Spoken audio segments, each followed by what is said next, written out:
nebaza muganda wange mukwano gwange mama wange buli kimu kyange naalongo nampijja kitone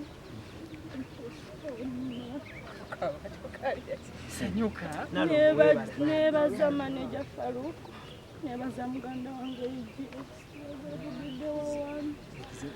nebaza taata wange omulungi anzaala nemukwano gwange n'abatabaddewo mu kaseera kano mbebaza mwebalekera emirimu nange mu kaseera akazibu ke mbaddemu nsaba Allah abasasulemu ekisinga obulungi eddunya wal akhira. Kaakati ng'omaliriza n'olutalo eyiyita presidential advisor mukyala Fulufiga banaye muleme kufuula government positions kuzifuula kyakulwanisa na kulwanisa bantu ba President Museveni. Fena tuli bantu ba President Museveni. Togenda nga weetabe mu mazina ga nkima nga toyagala mikira kukoonako. Oyombagana n'abaana ovumagana n'abaana olumala ng'ogamba oli presidential advisor. Ebyo nze ng'omuntu alumira omuntu wa wansi ate nga nange neekakasa nti togenda kwogera NRM wantu wonna wonna ogyogerere bubi ogireetere ku kyayibwa. Bano abaana bano gavumenti ejja kubeetaaga mwena abakutte kamera mwe temuwalananga ku gavumenti si bwe kiri.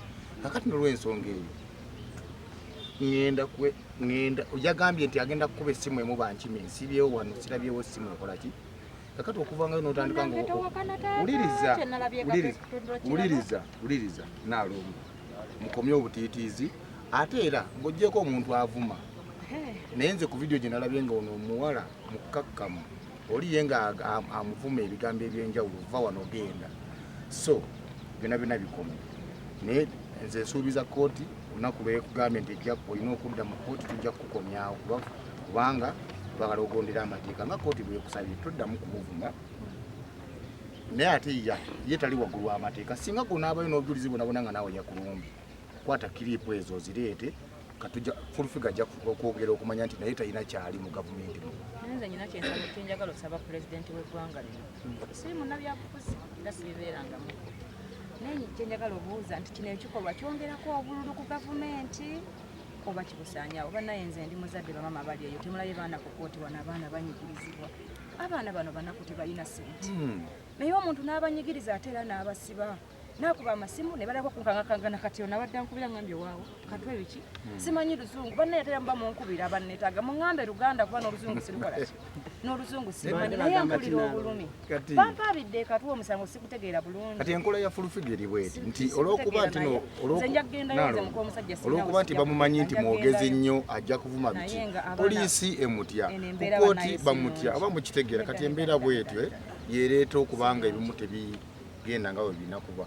Banange ekisembayo nga nze Yuga Extra Media zavugidde wawano abasinga bambika chairman wa TikTok. Guys, to be honest, tukozesa bulungi TikTok. Goge mazima. Tukozesa bulungi TikTok. Togenda vuma muntu akuleke ogende. Tweyise bulungi kyeyinza bagamba. Kinera kigambe nti omuntu bwakuvumanga. Kyekyo mateeka gakomye. Mulimu ebivumo ebyemusobola okwevuma ebyammwe naye mulimu ebigambo byogera nga bikusiba. Waliwo vidiyo awo nga omwana omu katugeze kimi ng'agamba tumutte ogwo musango gw'amaanyi mu kitegeere. Waliwo ebyemusaagiramu nga naye misango musobola okwenafuya ebyamwe bimwenafuya naye toyogera ku pointi egenda kusibya omusango gyegiri eno. Ono omusango gwe bamusomedde kukozesa mutimbagano kumala ddembe kwani ku bantu gyeguli kuba mukitegeera so bikendeereko. Bannamawulire banne mwebale nnyo mwebalire ddala okubeerawo ku lwadde Asiya mwebale nnyo kitone wallahi mwebale nnyo maama banange ono tukata maama nampijja yanzaala nampijja muk'omusajja